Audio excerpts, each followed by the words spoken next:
ቃል እግዚአብሔር የማይርባችሁ ከሆነ ታማችኋል ማለት ነው። መጽሐፍ ቅዱስ የማይርባችሁ እንቅልፋችሁ የሚመጣ ፌስቡክ ስታዩ ግን የምታነጉ እስከ 10 ሰዓት፣ ቲክቶክ ከሆነ እንቅልፍ የማይወስዳችሁ፣ ፊልም ከሆነ እንቅልፍ የማይወስዳችሁ፣ የነፍሳችሁ ምግብ ሲመጣ ግን የሚሰለቻችሁ ከሆነ እናንተ ታማችኋል። በጊዜ ወደ ሐኪም ቤት ነው። እዚህ ነው ሐኪም ቤቱ።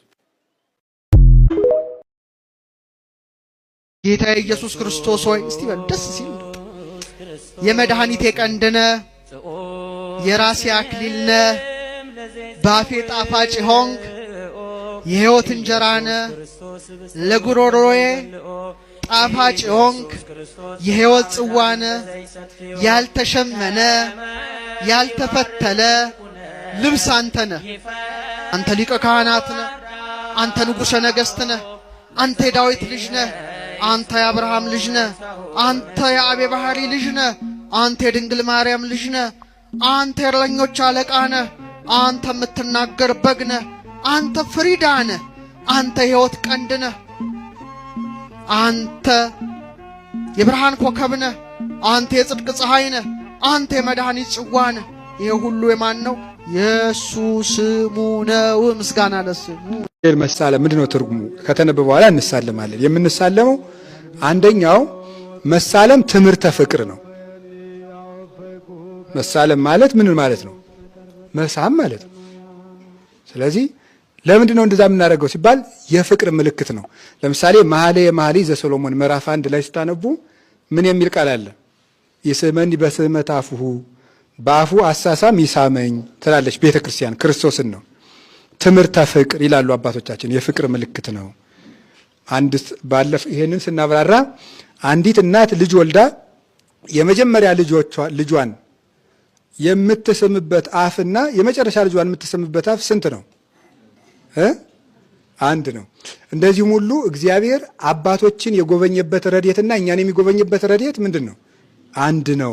ስለዚህ ያፈቅረን በፍቅረ ልቡ የተናገረን በነገረ ቃሉ ሲል ነው ብለው የተረጉሙታል አባቶች።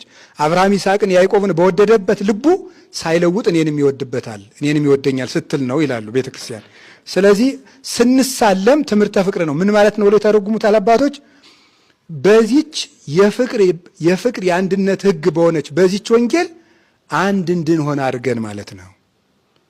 አንድ እንድንሆን አድርገን በዚች የፍቅር የአንድነት ወንጌል አንድ እንድንሆን አድርገን ማለት ነው። ሁለተኛው ትርጉሙ ደግሞ የተነገረው ቃል እውነት ነው ማለት ነው።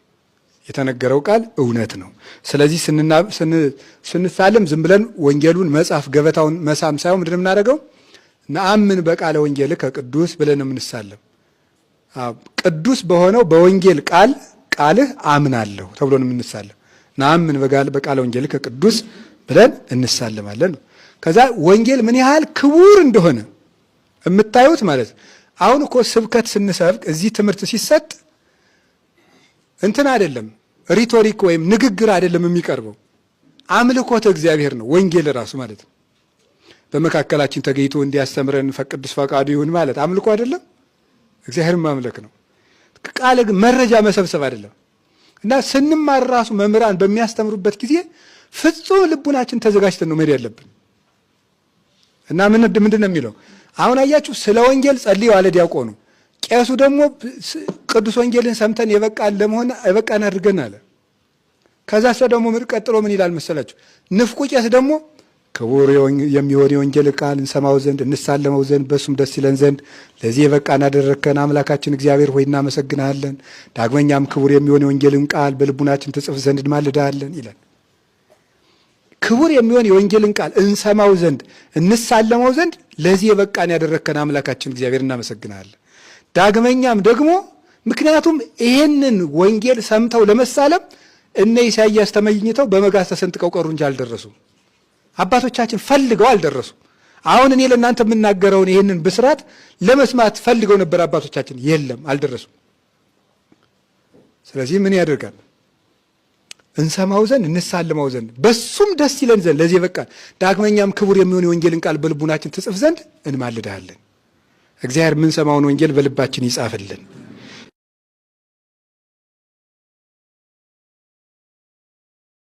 መሳለም ምንድነው ትርጉሙ? ከተነበበ በኋላ እንሳለማለን። የምንሳለመው አንደኛው መሳለም ትምህርተ ፍቅር ነው። መሳለም ማለት ምን ማለት ነው? መሳም ማለት ነው። ስለዚህ ለምንድን ነው እንደዛ የምናደርገው ሲባል የፍቅር ምልክት ነው። ለምሳሌ መኃልየ ዘሰሎሞን ምዕራፍ 1 ላይ ስታነቡ ምን የሚል ቃል አለ? ይስመኒ በስመተ አፉሁ፣ በአፉ አሳሳም ይሳመኝ ትላለች ቤተ ክርስቲያን። ክርስቶስን ነው። ትምህርተ ፍቅር ይላሉ አባቶቻችን። የፍቅር ምልክት ነው። ይሄንን ስናብራራ አንዲት እናት ልጅ ወልዳ የመጀመሪያ ልጇን የምትስምበት አፍና የመጨረሻ ልጇን የምትስምበት አፍ ስንት ነው? አንድ ነው። እንደዚሁም ሁሉ እግዚአብሔር አባቶችን የጎበኘበት ረድኤትና እኛን የሚጎበኝበት ረድኤት ምንድን ነው? አንድ ነው። ስለዚህ ያፈቅረን በፍቅረ ልቡ የተናገረን በነገረ ቃሉ ሲል ነው ብለው የተረጉሙታል አባቶች። አብርሃም ይስሐቅን ያዕቆብን በወደደበት ልቡ ሳይለውጥ እኔንም ይወድበታል፣ እኔንም ይወደኛል ስትል ነው ይላሉ ቤተክርስቲያን። ስለዚህ ስንሳለም ትምህርተ ፍቅር ነው። ምን ማለት ነው ብለው የተረጉሙታል አባቶች። በዚች የፍቅር የአንድነት ሕግ በሆነች በዚች ወንጌል አንድ እንድንሆን አድርገን ማለት ነው። አንድ እንድንሆን አድርገን በዚች የፍቅር የአንድነት ወንጌል አንድ እንድንሆን አድርገን ማለት ነው። ሁለተኛው ትርጉሙ ደግሞ የተነገረው ቃል እውነት ነው ማለት ነው። የተነገረው ቃል እውነት ነው። ስለዚህ ስንሳለም ዝም ብለን ወንጌሉን መጻፍ ገበታውን መሳም ሳይሆን ምንድን የምናደርገው? ነአምን በቃለ ወንጌል ከቅዱስ ብለን የምንሳለም። ቅዱስ በሆነው በወንጌል ቃልህ አምናለሁ ተብሎ ነው የምንሳለም። ነአምን በቃለ ወንጌል ከቅዱስ ብለን እንሳለማለን። ከዛ ወንጌል ምን ያህል ክቡር እንደሆነ የምታዩት ማለት አሁን እኮ ስብከት ስንሰብክ እዚህ ትምህርት ሲሰጥ እንትን አይደለም፣ ሪቶሪክ ወይም ንግግር አይደለም የሚቀርበው፣ አምልኮተ እግዚአብሔር ነው ወንጌል ራሱ ማለት ነው። በመካከላችን ተገኝቶ እንዲያስተምረን ቅዱስ ፈቃዱ ይሁን ማለት አምልኮ አይደለም፣ እግዚአብሔርን ማምለክ ነው። ቃል መረጃ መሰብሰብ አይደለም።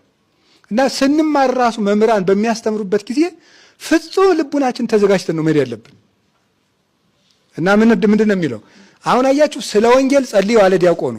ቄሱ ደግሞ ቅዱስ ወንጌልን ሰምተን የበቃን አድርገን አለ። ከዛ ደግሞ ቀጥሎ ምን ይላል መሰላችሁ? ንፍቁ ቄስ ደግሞ ክቡር የሚሆን የወንጌል ቃል እንሰማው ዘንድ እንሳለመው ዘንድ በሱም ደስ ይለን ዘንድ ለዚህ የበቃን አደረግከን አምላካችን እግዚአብሔር ሆይ እናመሰግናለን። ዳግመኛም ክቡር የሚሆን የወንጌልን ቃል በልቡናችን ትጽፍ ዘንድ እንማልዳለን ይላል። ክቡር የሚሆን የወንጌልን ቃል እንሰማው ዘንድ እንሳለመው ዘንድ ለዚህ የበቃን ያደረግከን አምላካችን እግዚአብሔር እናመሰግናለን። ዳግመኛም ደግሞ ምክንያቱም ይሄንን ወንጌል ሰምተው ለመሳለም እነ ኢሳይያስ ተመኝተው በመጋዝ ተሰንጥቀው ቀሩ እንጂ አልደረሱም። አባቶቻችን ፈልገው አልደረሱም። አሁን እኔ ለእናንተ የምናገረውን ይሄንን ብስራት ለመስማት ፈልገው ነበር አባቶቻችን፣ የለም አልደረሱም። ስለዚህ ምን ያደርጋል? እንሰማው ዘንድ እንሳልመው ዘንድ በሱም ደስ ይለን ዘንድ ለዚህ በቃ ዳግመኛም ክቡር የሚሆን የወንጌልን ቃል በልቡናችን ትጽፍ ዘንድ እንማልድሃለን። እግዚአብሔር የምንሰማውን ወንጌል በልባችን ይጻፍልን።